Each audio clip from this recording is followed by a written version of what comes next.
Good morning, dear students. Welcome back.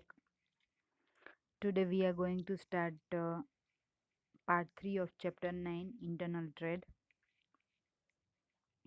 I hope you all are doing well. We have studied about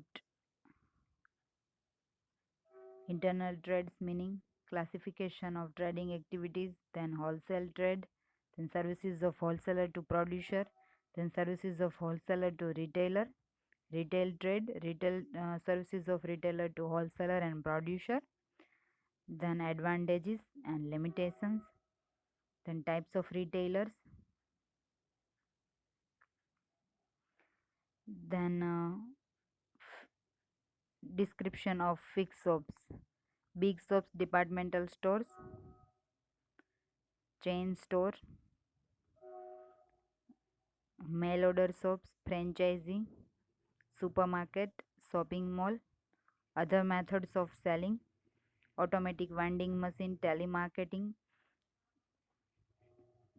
in telemarketing, telephone marketing and television marketing, then internet marketing, then terminology of trade.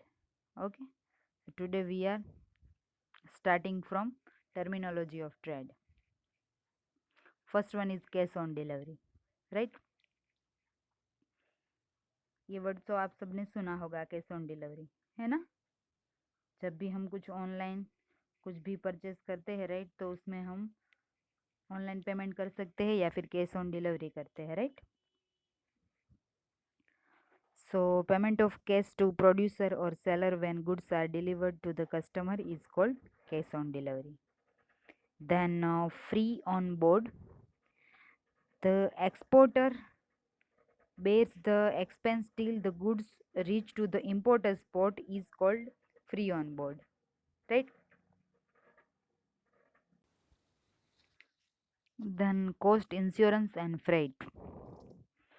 When invoice includes the cost of goods, insurance and freight is called CIF invoice, right.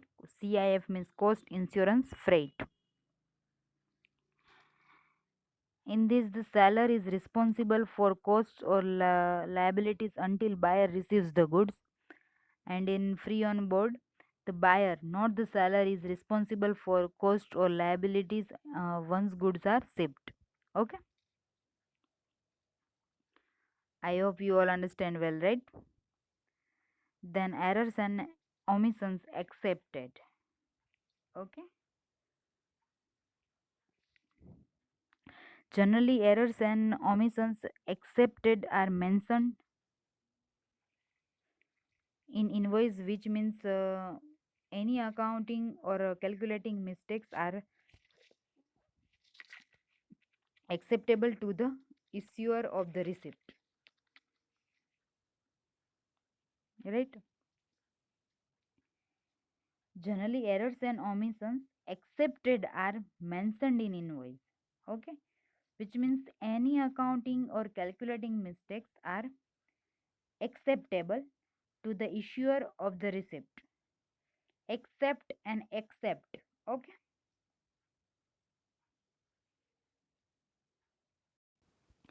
So see the difference between these, right. Then distinguish between departmental store and chain store, okay. First point of difference is objective. To supply all types of goods to customers at the same place, okay. Departmental store में ऐसा होता है, जबकि chain store में क्या होता है, to supply goods by reaching near the customer at various places, right. Second point of difference is method of sales. Sales of goods at the same place in different departments, whereas chain store sells at different places through branches, right. Then risk. Greater risk as the sales activity is at the same place. In chain store, comparatively risk is less as the sales activity is at different places by branches. Okay. Fourth one, sales of goods. Sales of goods is either on cash basis or a installment system. Okay. Whereas in chain store, sales of goods is on cash. Opportunity of selections for the customers.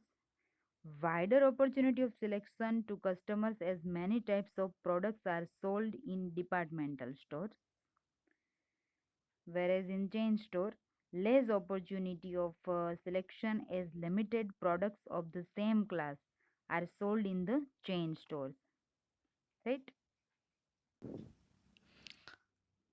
So there are 5 points of difference: objective, method of sales, risk, sales of goods, opportunity of selections for the customers.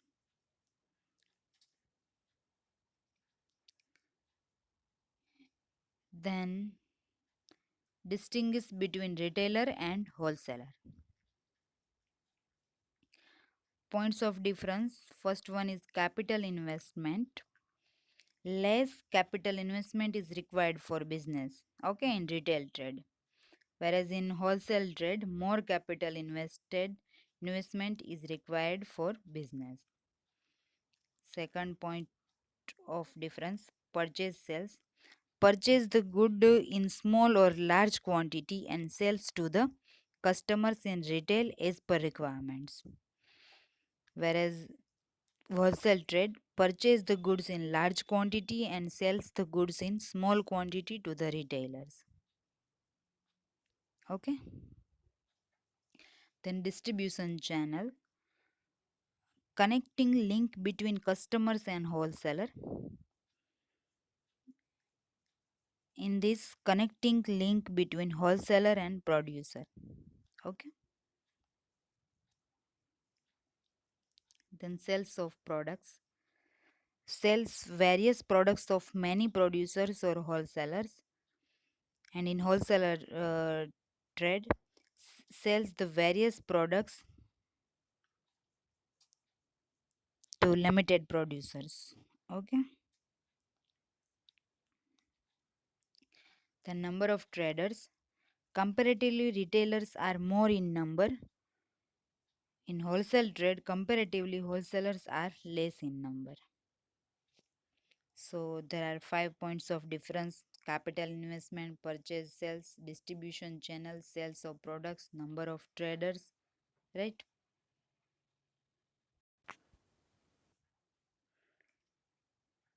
Chapter 9 is over now. You learn in this chapter meaning of internal trade. Internal trade means trade within the geographical boundaries of country.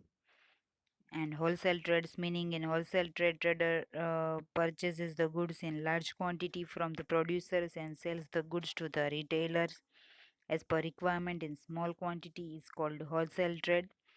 Services of wholesaler to producer, that is order in large quantity, information of market, freedom from the storage of goods, freedom from the worry of sales, and relief in capital, and freedom from the risk. Okay. Services of wholesaler to retailer, goods as per requirement, goods on credit, decrease in advertisement expense, redressal of complaints, freedom from risk, guidance. Retail trades, meaning when goods are purchased either in retail or in large quantity, either from wholesaler or producer, and sell the goods to the customers as per requirement, is called retail trade.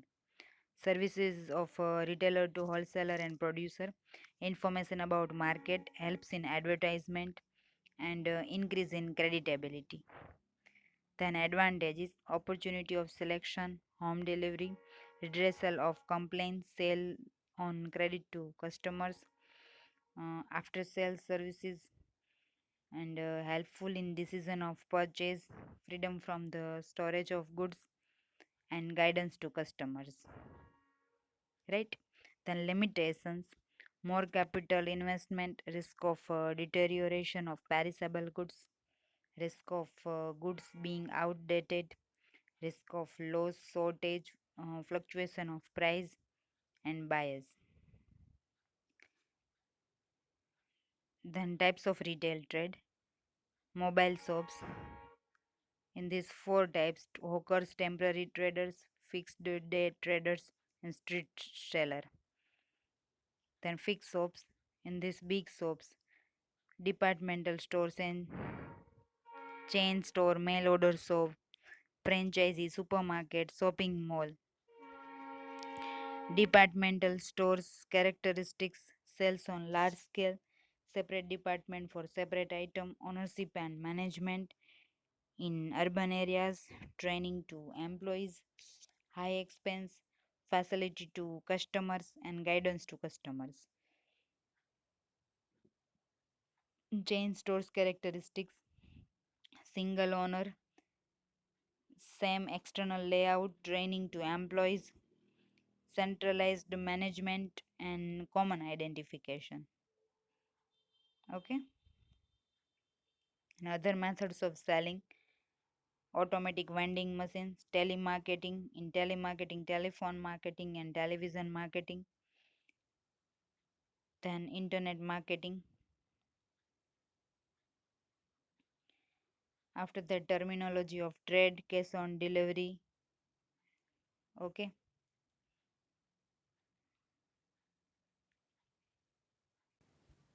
Free on board, cost, insurance and freight, errors and omissions accepted, then distinguish between departmental stores and chain store. In these points of difference, objective, method of sales, risk, sales of goods, opportunity of selections for the customer, then distinguish between retailer and wholesaler. Last topic of this chapter, points of difference, capital, investment, purchase, sales, distribution channel, sales of products, number of traders, right? I think you all understand and enjoyed well.